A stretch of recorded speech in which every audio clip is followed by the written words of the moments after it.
What's going on, everybody? Ray Talks Hoop back on the mic. Today, I really want to go ahead and talk about the Dallas Mavericks, and in particular, I want to talk about Kristaps Porzingis.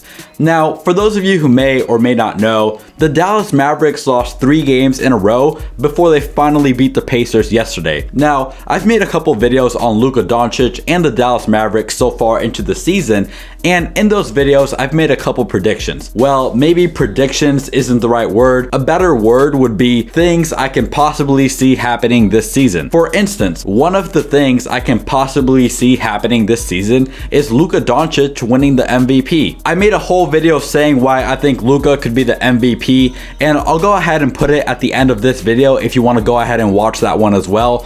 But the gist of it is, Luka Doncic is already doing things on the basketball court that some other people in the past have won MVP awards for doing less than what Luka is doing. And at this point, it would pretty much just be a matter of time before Luka wins an MVP award. Now, another thing I said I could see the Mavericks doing this season is making it pretty far into the playoffs.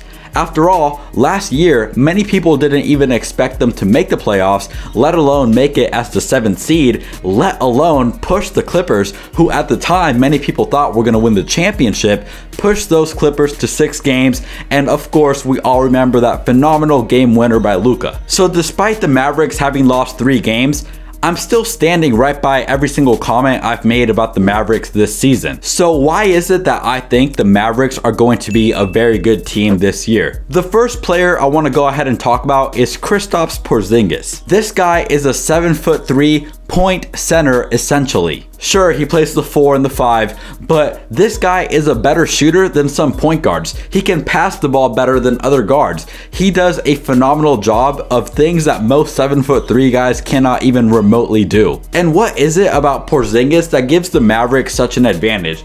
Well, the main thing is, when you have Kristaps on the court, you can space the court out more than pretty much any other team in the NBA, and here's why. Number 1, not only can Kristaps play down low like a traditional big, but like I just mentioned, he can step out to the 3-point line, and when he is at the 3-point line, he can shoot it and you have to guard that, or he can drive to the basket, and good luck trying to guard that. If you watched yesterday's game, then you saw how many times Luka and Porzingis ran the pick and roll or the pick and pop. Keep in mind, Porzingis just got back from an injury, and last night he already had 27 points, 13 rebounds on 12 of 15 from the field.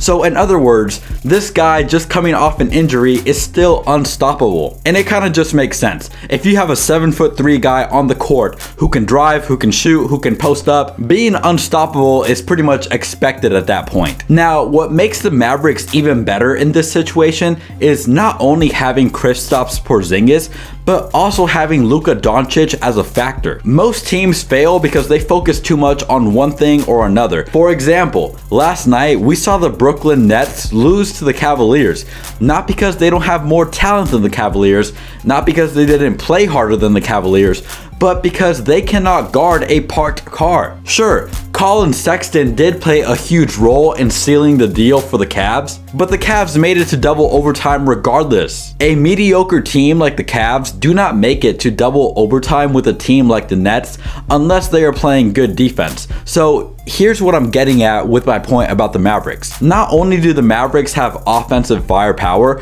they have chemistry. Their 2 main guys, Luka and Porzingis, a point guard and a big man. How many times have we seen a guard-center combination win a championship in the NBA?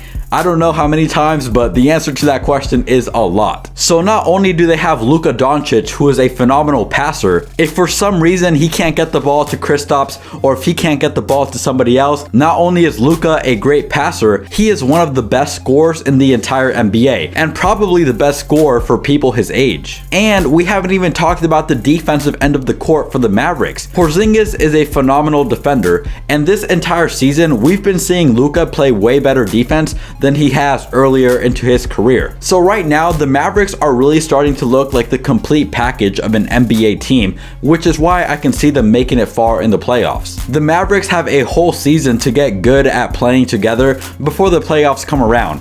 And if there's one thing we saw yesterday, it's that they are already honing in on what they're going to be able to do come postseason. We're already seeing Luka and Porzingis space the court out better than a whole lot of NBA teams. We're seeing other Mavericks players stepping their game up and contributing a lot to the scoreboard. Look at how many guys on the Mavericks scored in double digits yesterday. Tim Hardaway Jr., 19 points. Porzingis, 27. Luka, 13. Brunson, 19. Trey Burke, 22. Willie Cauley-Stein, 10. The Mavericks only had 2 players that did not score 10 or more points. And that's not even talking about the guys who are out right now for the Mavericks. So overall, I really do think the Mavericks are going to be a very good team this season. And not only this season, but let's say come 2023, 2024, if everything stays in line how it is right now, I can see the Mavericks being a championship contending team. That's pretty much all I had to say about the Dallas Mavericks game from last night. If you made it this far into the video, please go ahead and give this video a thumbs up. And if you like daily NBA content, just talking about anything going on in the league,